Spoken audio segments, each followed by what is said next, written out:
विद्यार्थी मित्रांनो नमस्कार। BA तृतीय वर्षाच्या प्रयोजन विचार या प्रकरणामध्ये आपलं स्वागत आहे। आपण मागच्या तासामध्ये मम्मटाची काव्यकारिका अभ्यासत होतो आणि या मम्मटाच्या काव्यकारिकेमध्ये आपण 4 प्रयोजनांचा अभ्यास केला होता। ही 4 प्रयोजन होती यशप्राप्ती, अर्थप्राप्ती, त्यानंतर होतं व्यवहार ज्ञान आणि त्याच्यानंतर होतं अशुभ निवारण किंवा शिवेतर रक्षते। या 4 प्रकरणामध्ये, या 4 प्रयोजनामध्ये आपण हे पाहून घेतलं, आपल्या लक्षात आलं की ही जी प्रयोजन होती ही त्या काळामध्ये लिहिल्या जाणाऱ्या साहित्य व्यवहारावर आधारित होती। त्या काळामध्ये जी महाकाव्य लिहिली जायची ते लिहिण्यामागचा जो हेतू होता, त्याचं जे स्वरूप होतं, त्याच्यावरून यशप्राप्ती, अर्थप्राप्ती, व्यवहार ज्ञान आणि शिवेतर रक्षते ही प्रयोजन त्या काळामध्ये प्रभावी होती। शिवेतर रक्षते म्हणजे अशुभापासून स्वतःचं संरक्षण करणं, हे धार्मिक स्वरूपाचा घटक होता। व्यवहार ज्ञान हे आपण पाहिलं, हे विशिष्ट जे महाकाव्य होतं त्याचं जे स्वरूप असायचं, त्याच्यामध्ये जी ज्ञानाची उच्च पातळी असायची, दैनंदिन व्यवहारामध्ये, राजदरबारामध्ये किंवा संगीत सभेमध्ये, म्हणजे प्रत्येक प्रकारचं ज्ञान हे याच्यामध्ये असायचं आणि म्हणून साहित्यामध्ये ज्ञान असतं, ज्ञान मिळवण्यासाठी आणि ज्ञान देण्यासाठी हा व्यवहार होतो असं मानलं जायचं। अर्थप्राप्ती आणि यशप्राप्ती हे या काव्यातून मिळवणारे फायदे असायचे त्या काळामध्ये, कारण त्या काळामध्ये लेखक हा समाजातला एक फार उच्च आणि मोठा घटक मानला जायचा। लेखन आणि वाचन म्हणजे साहित्य व्यवहार हा अतिशय प्रभावी मानला जायचा। समाजातला उच्च वर्ग किंवा समाजातला जो सुशिक्षित आहे, धनिक आहे, अशीच व्यक्ती या काळामध्ये लिहू आणि वाचू शकायची। याचं कारण हे होतं की लेखनाची विद्या, लिहिण्याची जी विद्या असायची ती सर्वांकडे उपलब्ध नसायची। दुसरं महत्वाचं गोष्ट म्हणजे लिहिण्यासाठी जी कागद लागतो, जी शाई लागते, ती सहजपणे उपलब्ध नसायची आणि त्यामुळे, आणि तिसरी गोष्ट म्हणजे शिक्षण हे उपजीविकेचं साधन असायचं। म्हणजे तुमचं जर हस्ताक्षर चांगलं असेल आणि जर तुम्ही शिकलेला असाल तर लगेच राजदरबारामध्ये तुम्हाला नोकरी लागायची आणि म्हणून त्याच्यामध्ये शिकलेली व्यक्ती वेगळी आणि आणखी साहित्य क्षेत्रातली वेगळी व्यक्ती वेगळी। गुरु परंपरेशिवाय हे लेखन आणि वाचन शक्य नव्हतं। अशा कठीण परिस्थितीमध्ये ही प्रयोजनं त्यांनी सांगितलेली आहे।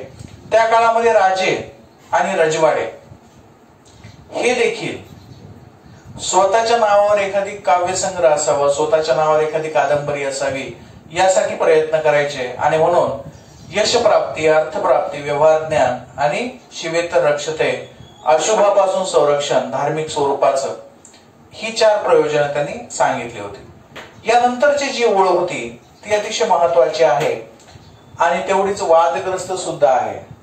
वादग्रस्त याच्यासाठी की त्याचा नेमका अर्थ काय गृहीत धरायचा याविषयी अभ्यासकांमध्ये मतभेद आहे।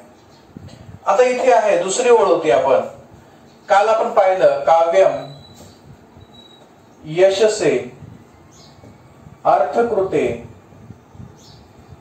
व्यवहार विदे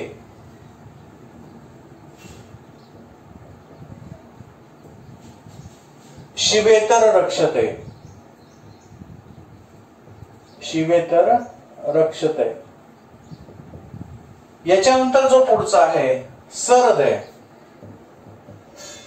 आपण असं लिहून घेऊयात, सहृदय पर निवृत्तये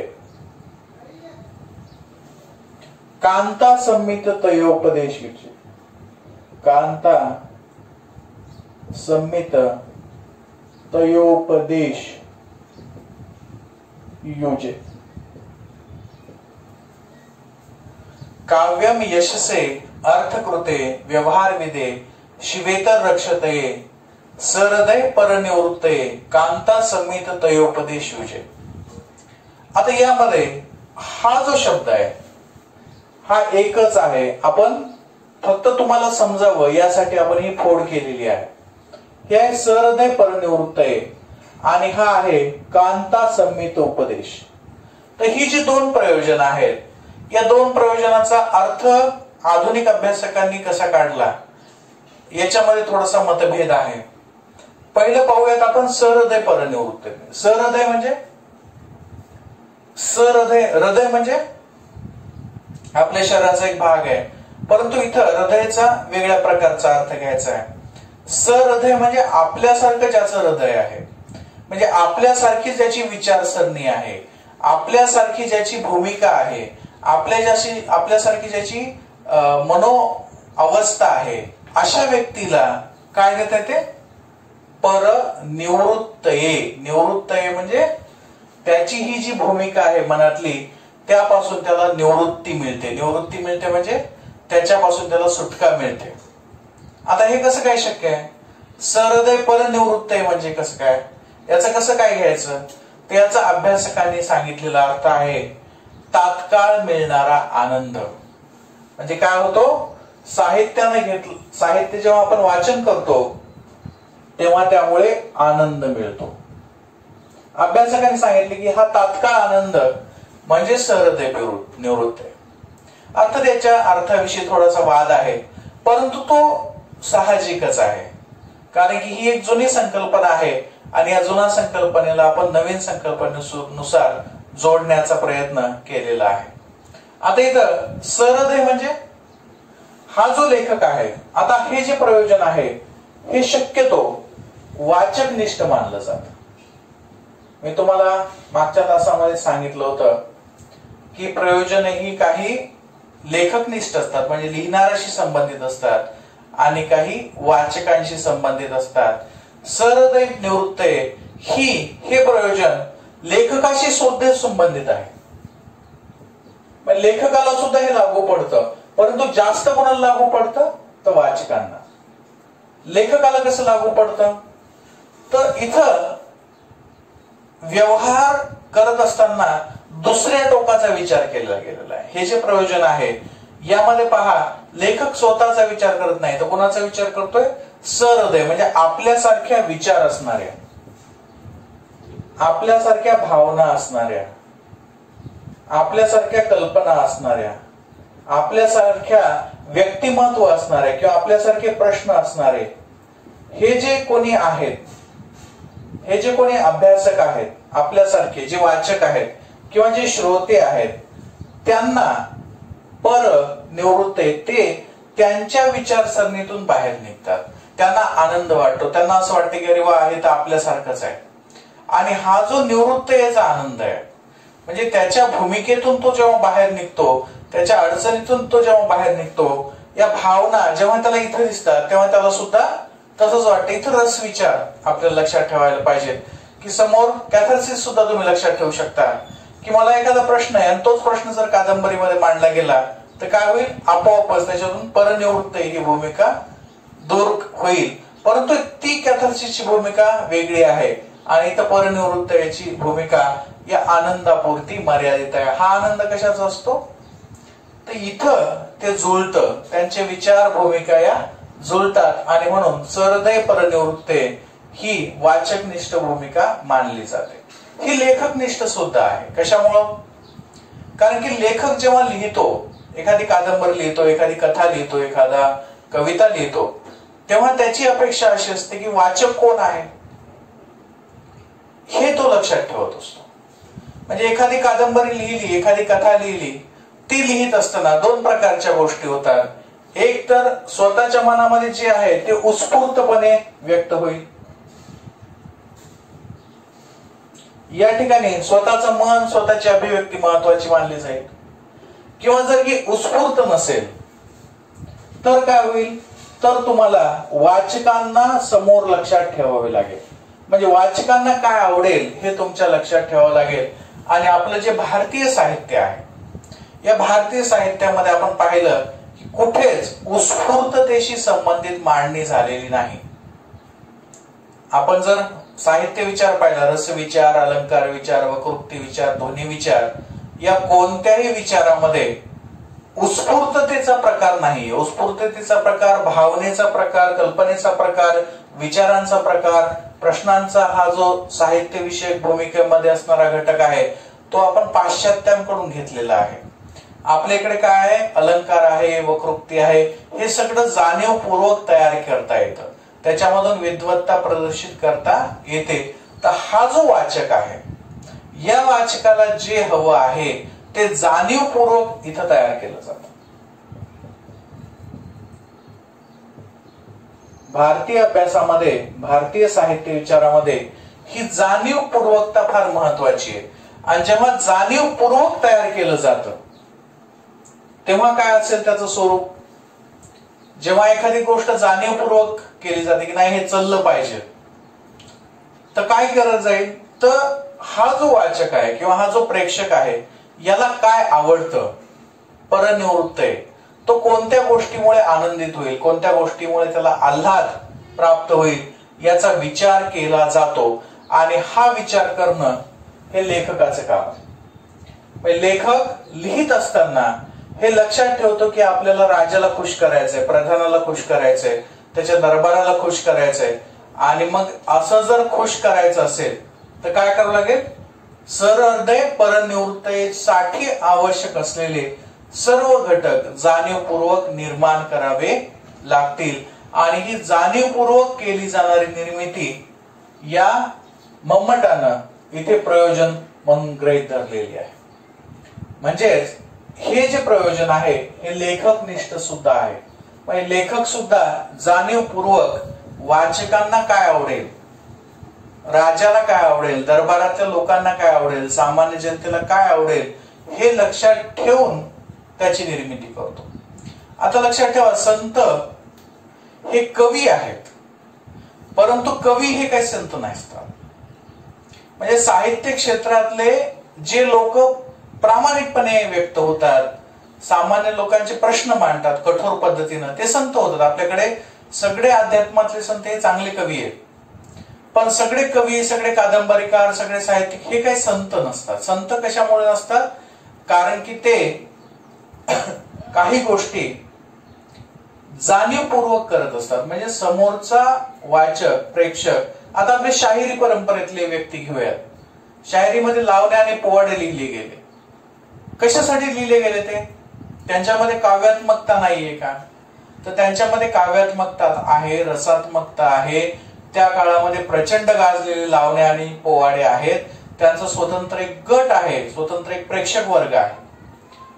परंतु तरीही ते संत नाहीत, कारण ते जे लावण्या आणि पोवाड्या लिहितात ते सहृदय परनिवृत्तीसाठी लिहितात. ते जाणीवपूर्वक आनंद व्हावा समोरच्या व्यक्तीला आणि ते उल्हासित व्हावे, लावण्या आणि पोवाडे बहारदार व्हावेत यासाठी ते जास्तीत जास्त लिहितात. आणि म्हणून हे प्रयोजन लेखकनिष्ठ सुद्धा असल्याचं मानलं जातं.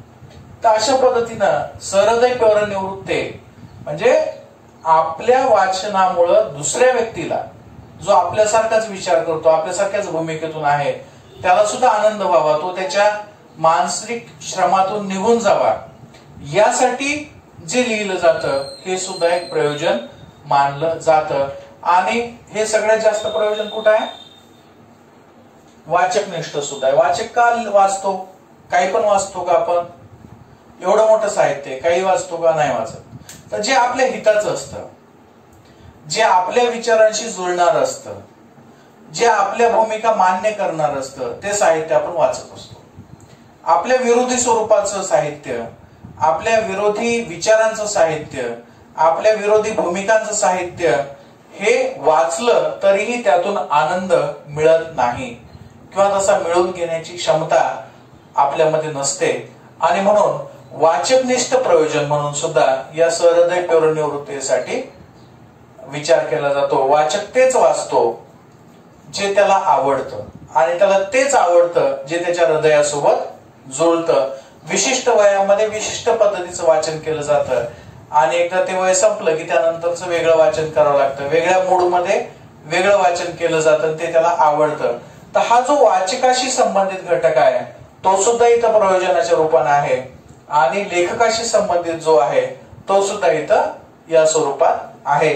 आणि म्हणून सहृदय परनिवृत्ते हे सुद्धा वरच्या प्रयोजनाप्रमाणेच लेखक आणि वाचक या दोन्हीशी संबंधित आहे.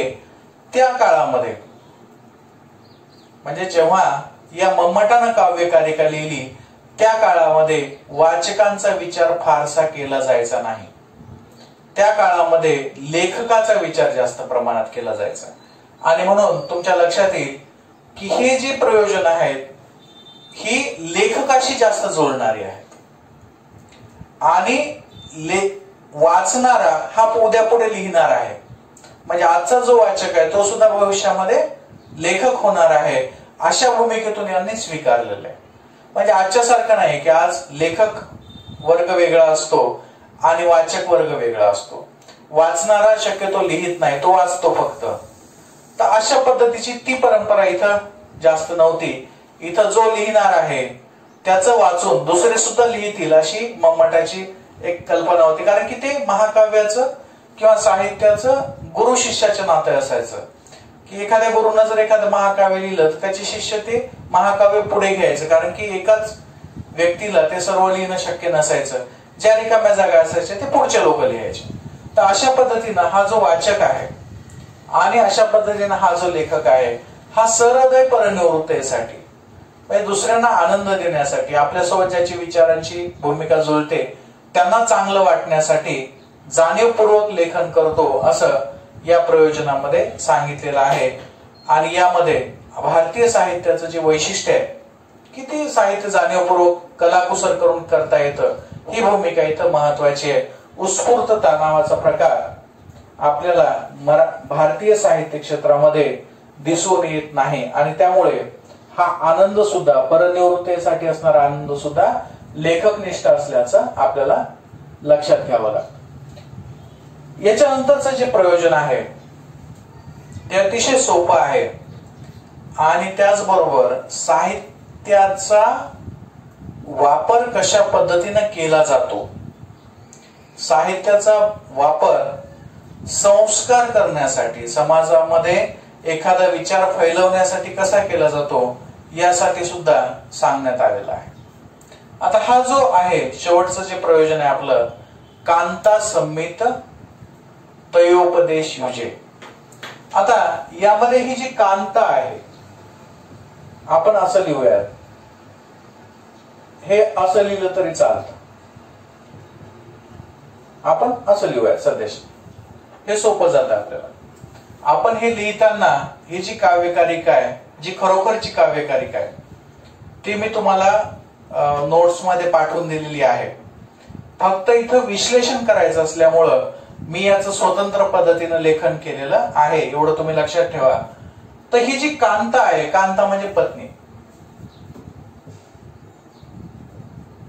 आता ही जी पत्नी आहे कांता संमित तयोपदेश, संमित आणि उपदेश, इथं दोन गोष्टी लक्षात आलेल्या असेल, पत्नी आणि उपदेश. आणि ही पत्नीनं केलेला उपदेश, पत्नीने केलेला उपदेश म्हणजे पत्नीने जवळ येऊन प्रेमाने जो उपदेश केलेला आहे त्याला इथं कांता संमित उपदेश असं म्हटलेलं आहे. आता पत्नी एखादी जर गोष्ट सांगायची असेल किंवा एखादी स्त्री जर आपली एखादी गोष्ट सांगायची असेल तर ती कशा पद्धतीने सांगते, तर त्याच्यामध्ये जो लाघवीपणा असतो, जो सांकेतिकपणा असतो, जी आकर्षकता असते, ही सर्व गोष्टी या साहित्यामध्ये असतात. लाघवीपणा म्हणजे जसे एखादे शिक्षक सर असतात ते रागावून सांगतात तुम्हाला, तसं पत्नी काही सांगते का? अजिबात नाही. तुमच्यापैकी बहुतांश जणांचे लग्न झालेले नाही त्याच्यामुळे हा भाग येणार नाही, परंतु एखाद्या स्त्रीनं एखादी गोष्ट सांगत असताना एक साधा फरक करूयात आपण की एखादा पुरुष एखाद्याला सांगतोय की हे करू नको किंवा हे कर, तर त्याच्यामध्ये जो अधिकार असतो, जो रोब असतो, जो हुकुमशाही पद्धतीचा भाग असतो तो इथे नसतो. जेव्हा एखादी स्त्री एखाद्या पुरुषाला काम सांगेल किंवा जेव्हा एखादी स्त्री दुसऱ्या स्त्रीला एखादं काम सांगेल करण्यासाठी, तेव्हा त्यामध्ये काय असेल, या सगळ्या गोष्टी असतील. आणि म्हणून इथे साहित्यामध्ये सर्वात महत्वाची गोष्ट आहे की हा उपदेश असतो. म्हणजे साहित्यिक त्याच्या साहित्यातून कोणते तरी तत्व, कोणते तरी विचार, कोणता तरी उपदेश करत असतो. परंतु तो उपदेश कसा असतो, तर एखाद्या पत्नीने केलेल्याप्रमाणे, म्हणजे तो उपदेश समजत नाही. तो उपदेश आहे हे लक्षात येत नाही.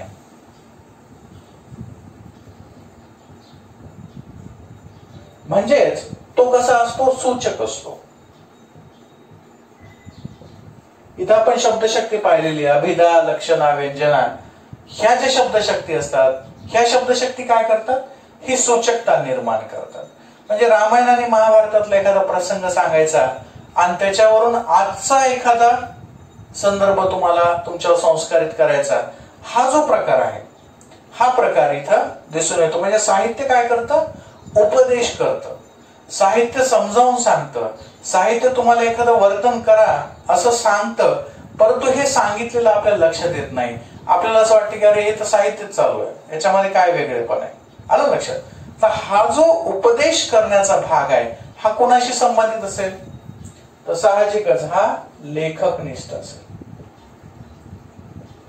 म्हणजे लेखकाला एखादी गोष्ट सांगायची आहे, लेखकाला एखादा संस्कार करायचा आहे, लेखकाला एखादी गोष्ट पटवून द्यायची आहे, एखाद्या गोष्टीचा प्रचार करायचा आहे, तर तो प्रचार कसा करेल, या उपदेशात्मक स्वरूपात त्याचा प्रचार करेल. समजा एखादा आदिवासी साहित्य असतं, आदिवासी साहित्यामध्ये, भरपूर आदिवासी साहित्यामध्ये असं दाखवण्यात आलेलं आहे की आदिवासींचं जीवन हे अतिशय वाईट आहे. दलित साहित्य आहे, दलित साहित्यामध्ये असं दाखवलेलं असतं की दलित समाजावर मागच्या रूढी परंपरेमुळं मागच्या काळामध्ये भरपूर गोष्टी त्यांच्यासोबत घडलेल्या आहेत, तो सुद्धा एक दुःखी समाज आहे. ग्रामीण साहित्य आहे, ग्रामीण साहित्यामध्ये सुद्धा असं दाखवलेलं असतं की शेतकऱ्यांवर अन्याय होतो या व्यवस्थेकडून, त्याची पिळवणूक होते. स्त्रीवादी साहित्य आहे, स्त्रीवादी साहित्यामध्ये असं लिहिलं जातं, दाखवलं जातं की इथल्या पुरुष प्रधान समाज व्यवस्थेमध्ये तिला त्रास होतो. कामगारांचं साहित्य आहे, कामगारांच्या साहित्यामध्ये असं सांगितलं जातं, किंवा मार्क्सवादी साहित्य आहे, त्यामध्ये असं सांगितलं असतं की कामगार वर्गाचं पिळवणूक केली जाते. तर हे जे सांगणं असतं हे सरळ सरळ असतं का, ते सरळ सरळ सांगितलं जात नाही. एक प्रसंग उभा केला जातो, एक नायक घेतला जातो, एक नायिका केली जाते आणि त्याच्या आधारे हळूहळू हळूहळू ही सगळी मांडणी केली जाते. हा जो उपदेश आहे किंवा हे जे जीवन चिंतन आहे, त्याच्यामध्ये हे पण सांगितलेलं असतं बऱ्याच वेळेस की या संकटातून आपण कसं निघायला पाहिजे, या संकटातून आपण कोणत्या भूमिकेतून.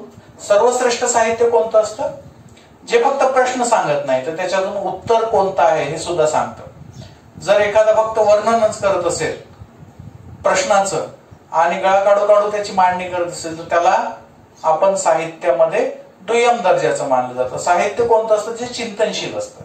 चिंतनशील म्हणजे प्रश्नही आहे आणि उत्तर आहे. संत साहित्य कसं आहे, त्याच्यामध्ये प्रश्न सांगितलेला आहे की याच्यातून तू कसा निघशील, आणि लगेच ते उत्तरही सांगते की याच्यातून तुला या मार्गाने निघायचंय. तर असा जो उपदेश आहे, म्हणजे हे प्रश्न आहे आणि याच्यातून आपल्याला असं असं निघता येईल, हा राजमार्ग आहे, ही भूमिका जी सांगणी असते, हा लेखकाची मुख्य भूमिका असते. आणि हा लेखक कसा सांगतो, लागवीपणे सांगतो. लागवी म्हणजे तुम्हाला लागत नाही, सांगितलं तरी लागत नाही. काही काही लोक असतात जे बोलत नाहीत आणि काही काही लोक असतात जे फार बोलतात.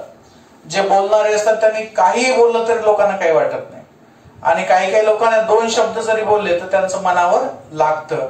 तर न लागणारी जी भूमिका असते, लागवीपणा त्याच्यामध्ये असतो. सांकेतिकपणा असतो, सांकेतिकपणा म्हणजे ते सरळ सांगितलं जात नाही, तुमच्या जखमेवर किंवा त्या व्यवहारावर सरळ बोट ठेवलं जात नाही, तर अप्रत्यक्षपणे ते बोट ठेवलं जातं. आणि त्याच्यामध्ये आकर्षकता असते. आकर्षकता म्हणजे तुम्ही शेवटपर्यंत त्याला, त्या साहित्याला सोडत नाही, त्याचं आकलन करत राहता, त्याचं वाचन करत राहता. तर असा जो उपदेश करण्याची क्षमता आहे, ही जी क्षमता आहे, ही क्षमता या लेखकामध्ये असते. आणि तो त्याचा हे उपदेश सांगण्यासाठी साहित्याचा वापर करतो असं या मम्मटाचं म्हणणं आहे. आता मम्मट हा जसा मी तुम्हाला आधी सांगितले की वाचकनिष्ठ लेखकनिष्ठ आहे, तसाच तो वाचकनिष्ठ सुद्धा आहे. म्हणजे वाचकाच्या भूमिकेत सुद्धा त्याला ही भूमिका अपेक्षित आहे की वाचकाला सुद्धा काही गोष्टींचं ज्ञान हवं असतं, काही व्यवहार चातुर्य हवं असतं, काही गोष्टी त्याला समजत नसतात त्या त्याला समजून घ्यायचं असतात, काही उपदेश त्याला ऐकायचे असतात. पण ते उपदेश जर धर्मग्रंथात तुम्ही गेलात तर ते लक्षात येणार नाही. आपल्या इथं असं सांगितलं जातं, एक प्रचलित दंतकथा आहे की वेद, उपनिषद, स्मृती ग्रंथ याचा अभ्यास करणं शक्य नाही, लोकांना ते समजत नाही किंवा त्याचा अर्थ समजत नाही. अशा वेळेस त्याचा अर्थ समजावा यासाठी गोष्टी तयार केल्या, म्हणजे त्याच्यातून महाकाव्य तयार केली. आणि त्या महाकाव्याच्या आधार लागवीपणे, सांकेतिकपणे, आकर्षकपणे त्यांनी तत्वज्ञान सांगितलं, त्यांनी उपदेश सांगितलं जो इतर ग्रंथामध्ये आहे तो. आलं लक्षात? म्हणजे सरळ सरळ तत्वज्ञान सांगितलेलं समजत नाही, परंतु हे जर अशी मांडणी केली साहित्यामध्ये तर ते सगळं काही समजतं. आणि म्हणून हे प्रयोजन जसं लेखकनिष्ठ आहे तसंच वाचकनिष्ठ सुद्धा आहे. वाचकनिष्ठ कशामुळं?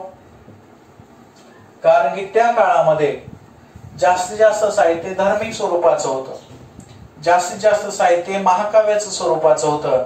आणि म्हणून आपल्याला काहीतरी शिकायला मिळेल आणि तेही साध्या सरळ सोप्या भाषेमध्ये शिकायला मिळेल, म्हणून वाचक सुद्धा त्याचं वाचन करायचा, म्हणून वाचक सुद्धा त्याचे पारायण करायचा.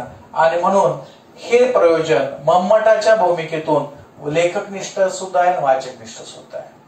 कारण की वाचकाला सुद्धा काहीतरी उपदेश हवा असतो आणि कठीण उपदेश समजत नाही म्हणून तो सोप्या उपदेशाकडे वळतो. लेखकाला कठीण उपदेश करायचा असतो परंतु ते लोकांना समजणार नाही म्हणून तो उपदेश या पद्धतीने करतो, त्यानं हे प्रातिनिधिक स्वरूपानं सांगितलेलं आहे. तर अशा पद्धतीनं मम्मटाने त्याच्या काव्यकारिकेमध्ये 6 प्रयोजनं सांगितलेली आहेत: यशप्राप्ती, अर्थप्राप्ती, व्यवहार ज्ञान आणि शिवेतर रक्षते, अशुभ निवारण असं आपण ढोबळपणे म्हणूयात. सहृदय परनिवृत्त याची चर्चा आपण या तासामध्ये केलेली आहे. आणि कांता संमित तयोपदेश युजे, कांता संमित उपदेश म्हणजे ही उपदेश प्राप्ती, या पद्धतीचा उपदेश करणं हे सुद्धा साहित्याचे एक प्रयोजन असतं.